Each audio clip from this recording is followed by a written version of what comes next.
그러니까 만약에 내가 얼굴에 뭘 짜봤는데 이런 게 나온다 라고 하면은 방치했구나 생각하시면 됩니다.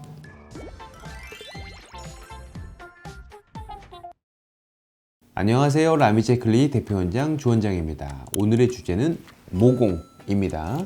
모공이 넓어지는 원인은 대체 무엇이며 과연 넓어진 모공을 다시 줄일 수 있을까에 대해 알아보도록 하겠습니다.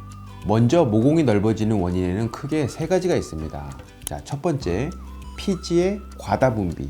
피지의 분비량이 평소보다 많이 분비되면 모공 내부가 분비된 피지량에 의해 같이 넓어지기 때문에 우리 눈에 보이는 모공 또한 같이 넓어지게 됩니다. 두 번째, 모공 입구가 막히는 현상입니다.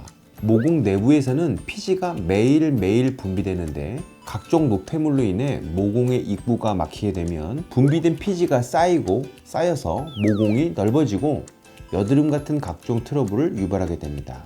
세 번째, 피부의 노화입니다. 우리의 몸은 매년 약 1%씩 피부 콜라겐의 양이 줄어듭니다.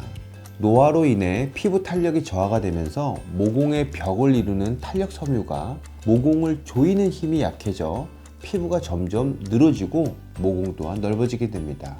위의 세 가지 원인을 풍선을 통해서 보여드리겠습니다. 자, 일단은 정상 모공이라고 생각해 봅시다. 이 모공 안에서는 피지를 만들어서 이렇게 깨끗하게 배출이 되겠죠. 근데 이 모공이 막히거나 아니면 과도하게 피지를 만들면 어떻게 될까요? 4개월 정도 지났다고 칩시다. 4개월 동안 피지를 뺀 적은 없고 입구는 막히고 내부에서 만드는 피지는 계속 차게 되겠죠. 그리고 어느 날 피부를 만져보는 거죠. 피부를 만져보면 어떤 일이 벌어질까요? 갑자기 피지가 넘치기 시작합니다. 자, 이제 집에서 막 짜보려고 노력을 합니다. 당연하게 이 피부 위에서 눌러서 이걸 짜야 되는데 이게 나오겠어요? 이게 안 나오겠죠. 그러니까 상처가 막 납니다. 피지는 매일 분비하게 되니 한 번 막힌 모공은 시간이 갈수록 악화되게 되어 있습니다. 심지어 이 굳어버린 피지는 여러 가지 세균과 모낭충 등 이런 것들의 서식처, 즉 배지 역할도 하게 됩니다. 이런 상황을 염증, 감염, 고름이라고 표현할 수 있습니다.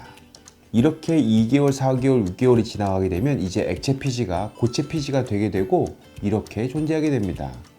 딱딱한 상태로 존재하게 됩니다. 이때는 이 모공도 딱딱해지고요. 내부에 있는 것도 굉장히 딱딱하고 오래된 물질이 되겠죠. 그러니까 이게 얼마나 오래된 피지가 있다가 나온 건지 알겠죠. 그러니까 만약에 내가 얼굴에 뭘 짜봤는데 이런 게 나온다 라고 하면은 모공을 방치했구나 생각하시면 됩니다.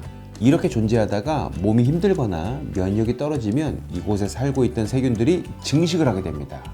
이렇게 되면 우리 몸의 백혈구는 세균을 죽이면서 고름을 만들게 되고 이 고름은 피부를 녹이게 되어 있고 이런 반복된 현상으로 모공은 흉터성 모공으로 커지고 딱딱해지며 붉거나 갈색으로 색소 침착이 되어버립니다. 일단 모공을 줄이는 방법은 첫째, 모공을 넓히고 있는 그 원인을 없애야 됩니다. 바로 굳고 딱딱해진 피지들이죠. 이것을 제거하는 방법으로 압출 등을 많이 사용하시는데 이것은 기술이 좀 좋아야 됩니다. 피지의 단단함보다 강한 힘으로 적출을 하려고 노력하면 대부분 깨끗하게 적출이 안 되고 일부는 나오고 일부는 남게 됩니다.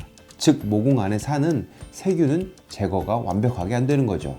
또 적출의 방향이 우리가 보통 치약을 짜는 것처럼 이렇게 밑에서부터 짜서 밖으로 빼내는 방식이 아니라 치약 구멍 주변을 눌러서 치약을 빼내는 방식이라서 과도한 힘에 의해 피부가 상처가 나기 쉽습니다. 참고로 피부과에서는 레이저로 피지를 제거할 수 있기도 하고 레이저로 피지를 억제하고 균을 죽일 수도 있습니다. 깨끗하게 모공 안의 피지를 제거했다고 하더라도 모공이 줄어들지는 않습니다.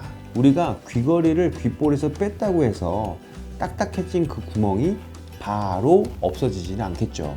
자, 1년 정도 귀걸이를 사용하지 않으면 어떻게 될까요? 스스로 회복하면서 막혀버릴 수 있겠죠. 모공도 이런 방식으로 회복하도록 유도하여야 합니다. 깨끗한 모공 상태를 연속적으로 유지해야 합니다. 자, 여기에는 두 가지 문제가 있습니다. 첫째, 모공이 깨끗해지면 피부톤이 굉장히 맑아 보이고 좋아 보입니다. 보통 이렇게 좋아진 상태면 다음번에 언제 또 모공 관리를 할까요? 거의 대부분 꽤 안 좋아졌을 때 모공 관리를 합니다. 즉 어느 정도 모공에 오래된 피지가 딱딱하게 굳었을 때 관리를 시작하는 게 보통이죠. 자, 이렇게 하면 모공이 줄어들지 않습니다. 즉 모공 관리를 해서 피부가 반짝반짝 좋은데도 계속 모공 관리를 해야 한다는 겁니다. 자, 둘째, 너무 오랜 기간 모공 내부 벽이 섬유화로 흉터화되어 있는 경우입니다. 피어싱을 귀에 10년을 했더니 1년 동안 안 했는데도 구멍이 다시 안 막히는 경우이겠죠.